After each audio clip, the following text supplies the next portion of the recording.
बिरादरी वालों, आज इस हवेली में इकट्ठा होने का कारण आप सब लोगों को मालूम है। भाई लाला केदारनाथ को प्रलोक सिधारे 13 दिन हो चुके हैं। आज हमें उनका वारिस चुनना है और लाला जी की पगड़ी उसके सर पर रखकर वो सारी जिम्मेदारियां उसे सौंप देनी है जो एक कर्ता की होती है। अगर आज प्रभात होता तो इस पगड़ी पर उसका अधिकार था, लेकिन वो हमारे बीच नहीं है। यहां 3 आदमी ऐसे हैं जिनको ये पगड़ी पहनाई जा सकती है। वो हैं लाला जी के बड़े जवाई सुरेश बाबू, छोटे जवाई गुल्लू बाबू और लाला जी के साले राजेंद्र बाबू। अब मैं बिरादरी की तरफ से लाला जी की विधवा शांति बहन से ये पूछना चाहता हूं कि लाला जी की चौकी पर वो इन तीनों में से किसको बिठाना चाहती?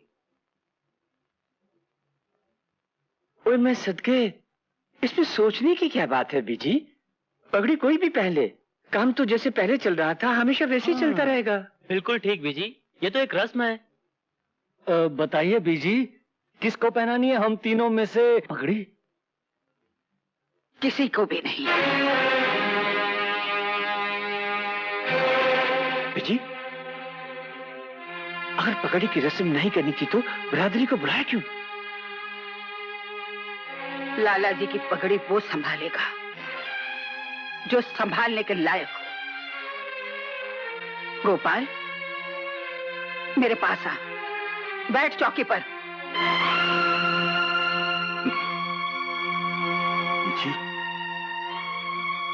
जी, ये आप क्या कर रही हैं? वही जो मुझे बहुत पहले करना चाहिए था। ये कभी नहीं हो सकता। हमारे जीते जी लाला जी की गद्दी पे बैठेगा एक नौकर। हम ये फैसला कभी नहीं मानेंगे बीजी। ओहो, मैं पूछता हूँ बीजी, सारी बिरादरी के सामने हवेली का नाम बदनाम करने से पहले इतना तो सोच लिया होता कि लाला जी की आत्मा पर क्या गुजरेगी। इंदर, मेरे भाई, लाला जी की आत्मा का ध्यान बड़ी देर से आया। उस वक्त नहीं सोचा जब तुम दोनों हाथों से लाला जी को लूट रहे थे, अपनी बीवी के लिए जेवर और चूड़ियां ला रहे थे, लाला जी की मौत का जश्न मना रहे थे, भूल गए? बीजी, मामा जी ना सही, मेरा हक तो है। मैं तो इस घर का बड़ा जवाई हूँ। मैं जानती हूँ जवाई राज, और ये भी जानती हूँ कि दफ्तर में क्या हो रहा है। गोपाल को चोरी के इल्जाम में जेल भिजवाने की तरकीब किसकी थी? बीजी, मैंने तो हमेशा ही किया आपकी सेवा। तुम्हारे जैसी सेवा तो आज तक किसी जवाई ने नहीं की। शराब के नशे में उठे हुए तुम्हारे हाथों के निशान मेरे गालों पे नहीं, मेरे दिल पर है, दिल पर। बिरादरी वालों, अब आप भी बताइए, इन तीनों में से कोई भी इस लायक है जो लाला जी की गद्दी के पास तक भी पहुंच सके? मगर शांति बहन, आपको इन तीनों में से एक को चुनना होगा, यही रस्म है। अगर यही रस्म है तो आज मैं उस रस्म को तोड़ती हूँ। लाला जी की वसीयत के मुताबिक उनकी सारी जायदाद की मालकन मैं हूं, और मेरा फैसला है कि लाला जी की पगड़ी गोपाल को दी जाए। ठीक है शांति बहन, फिर आप वही कीजिए जो आप चाहती हैं। हम बिरादरी वालों को माफ कीजिए। चलो भाइयों, उठो बहनों, चलो चलो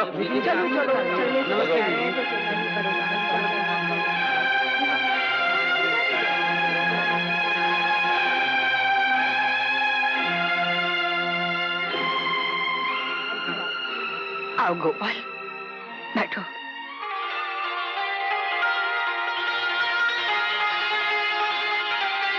पंडित जी, रस्म शुरू कीजिए। ओम शांति सूर्यो शांति चंद्रो शांति मंगलो शांति बुद्धो शांति बृहस्पतयो शांति शुक्रो शांति शनिश्चरो। ओम ब्रह्मा मुरारी स्त्रीप्रांतकारी भानु शशि भूमि सुतो बुद्धश्च गुरुश्च शुक्रो शनि राहु केतु सर्वग्रह शांति करा भवन्तु। वक्रतुंड महाकाय सूर्यकोटि संप्रभ निर्विघ्नं कुरु मे देव सर्वकार्येषु सर्वदा।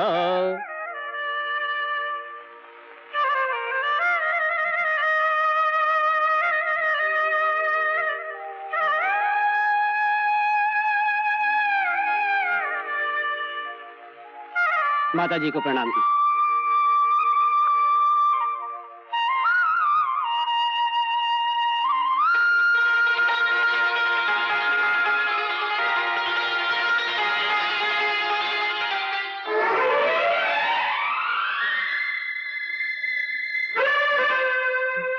अंजू, क्या बात है, आज बहुत खुश नजर आ रहे हो? हाँ, आज मैं बहुत खुश हूँ। जानती हो, बचपन से लेके आज तक मेरी प्रार्थना, पूजा, सपने सब पूरे हो गए। मुझे सब कुछ मिल गया। तुम्हारे मन की झोली बहुत छोटी निकली गोपाल। क्या मतलब? मैं तो ये सोच भी नहीं सकती थी कि तुम्हारे जैसा आदमी लाला जी की गद्दी पर बैठने के लिए सपने देखता होगा, उनकी धन दौलत पाने के लिए बचपन से लेकर आज तक पूजा प्रार्थना करता होगा। तुम पागल हो गई हो क्या? तुम्हें हो क्या गया है? वही जो तुम्हें हो गया है। अरे जो मुझे हुआ है वो पूरी हवेली को हो गया है। दीदी मिठाइयाँ बांट रही है, मामा जी मंदिर गए हैं, आशा सुनीता घर सजा रही है, और मैं तुम्हारे पास आया हूँ कि हम दोनों मिलकर खुशियां मनाएं, और तुम उल्टी सीधी बातें कर रही हो। लेकिन हवेली में किस बात की खुशियां मनाई जा रही हैं? लो, तुम्हें पता नहीं?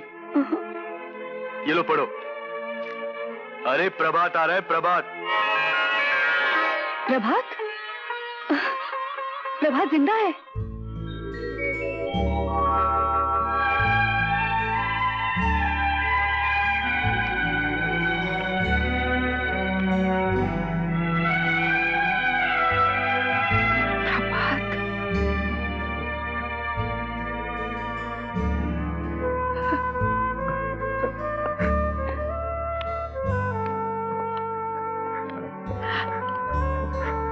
बीजी, बीजी।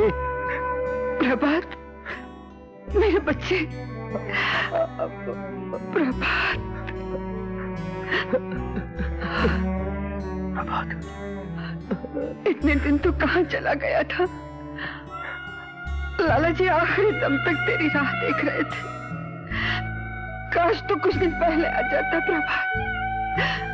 लाला जी का जाना ही मेरी आने की वजह है बीजी। क्या है कि उनकी मौत की खबर के साथ से ये न छपा होता कि गोपाल अब तक जिंदा है, तो बीजी मैं अपने आप को खूनी समझकर हमेशा के लिए छुपा हुआ रहता। अपने खून भरे हाथों से बीजी आपके पाँव कभी नहीं छूता, आपके पाँव कभी नहीं छूता। प्रभात, छोटे मालिक, मुझे माफ कर दीजिए छोटी मालिक। मेरी वजह से आपको बहुत दुख सहना पड़ा। गोपाल? तू गोपाल है ना? अरे माफी तो मुझे मांगनी चाहिए, मैंने तेरी जान लेने की कोशिश की। बीजी ये प्रभात, तुमने इन्हें नहीं पहचाना? ये तेरी बहन आशा और ये तेरी छोटी बहन सुनीता। ये दोनों तेरे बहनों ही हैं, सुरेश और गुल्लू। ओए मैं सदके, ओए मैं कुर्बान। सबके सब आंखों के नल खोले खड़े रहोगे या कुछ और भी करोगे? हाँ, अरे इस खुशी के मौके पर ऐसा क्या करते हो? अरे मैं तेरा मामा भांजे, ये तेरी मामी। अरे चले लाली, पूजा वूजा कर अपने भांजे की। हाँ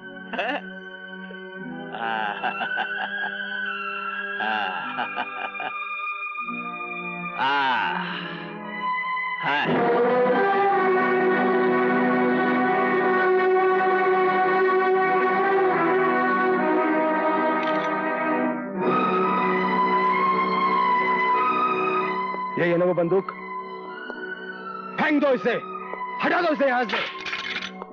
आज के बाद इस हवेली के अंदर ऐसी कोई चीज नहीं होगी जो हमें दुख पहुंचाए।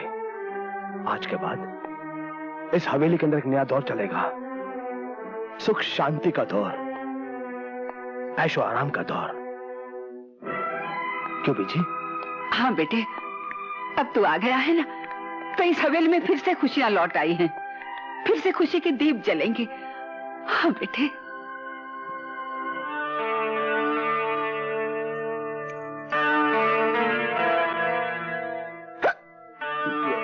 इतनी दौलत? लाला जी ने बड़ी मेहनत और लगन से ये दौलत जमा की थी, लेकिन तुझे दिखाने का अरमान लेकर ही चले गए। कमाल है बीजी, आज तक मैं पैसे पैसे के लिए मोहताज रहा, और यहाँ पर इतना चांदी और सोना। ये सब कुछ तुम्हारा है। आज से मैं आजाद हो गई। ये लो चाबी। एक मिनट। बड़ी आई आप रिटायर होने वाली। आप इस घर की मालकिन है, कोई खजांची नहीं जो रिटायर होते वक्त दूसरों के हाथ में चाबी दे देते हैं। अरे पगले, प्रभात भी तो इस घर का मालिक है। अरे ये छोटे मालिक हैं। बड़ों के होते हुए छोटों को मुसीबत लेने की क्या जरूरत है? क्यों छोटे मालिक? तुझे कीड़े पड़ेंगे। मेरा मतलब है तुम बिल्कुल सही कह रहे हो। बीजी को आराम देने के लिए मैं हर मुसीबत लेने के लिए तैयार हूँ। तो ले लेना, लेकिन उससे पहले पुरानी यादें ताजा तो कर लें। क्यों? आओ बीजी, आओ। आता हूँ।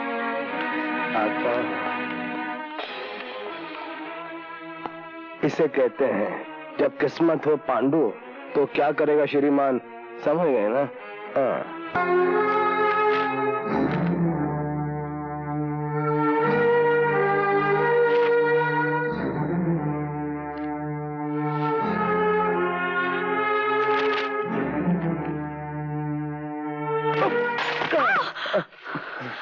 प्रभात, तुम इतनी रात को यहाँ क्या कर रहे हो? मैं कुछ नहीं, तुम्हें कुछ कहने आया हूँ। जो बात मैं दिन के उजाले में न कैसे कहना, वो बात मैं तुमसे रात के अंधेरे में कहने आया हूँ। क्या? मैं तुमसे बहुत इसके प्यार करता हूँ। हाँ। छोड़ो मुझे। प्रभात, छोड़ दो। प्रभात, भगवान के लिए मुझे छोड़ दो। अरे तुझे भगवान के लिए छोड़ दूं तो मैं क्या खाऊं? भगवान का प्रसाद? अरे छोड़ना यार।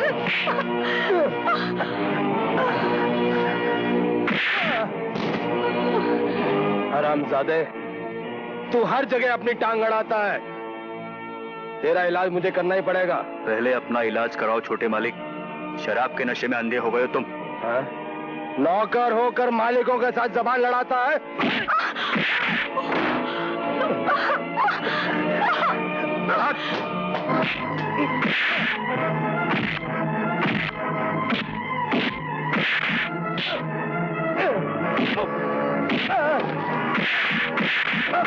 रुक जाओ, मैं कहती हूँ रुक जाओ।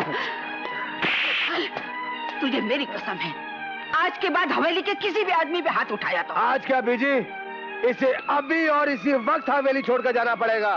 बीजी, आपने इसे बहुत मुंह चढ़ाया है। मगर बात क्या है? बात वो मैं इधर गोपाल, गोपाल बात क्या है? बीजी, आप अंजू से पूछिए। अंजू, अंजू क्या हुआ है? कुछ तो बता, क्या हुआ है? गोपाल, गोपाल तू ही बता क्या हुआ है? जी, छोटे मालिक ने अंजू की इज्जत लूटने की कोशिश की। क्या? नहीं बीजी नहीं, ये झूठ बोल रहा बीजी। बीज? तू मेरा खून होकर इतना गंदा निकला? निकल जा यहाँ से, नहीं तो मैं तेरा खून पी जाऊंगी। बीजी, आपने एक नौकर की शिकायत पर अपनी खुद की औलाद को मारा है बीजी। मैं कुछ सुनना नहीं चाहती, चला जा, चला जा यहाँ से। जा।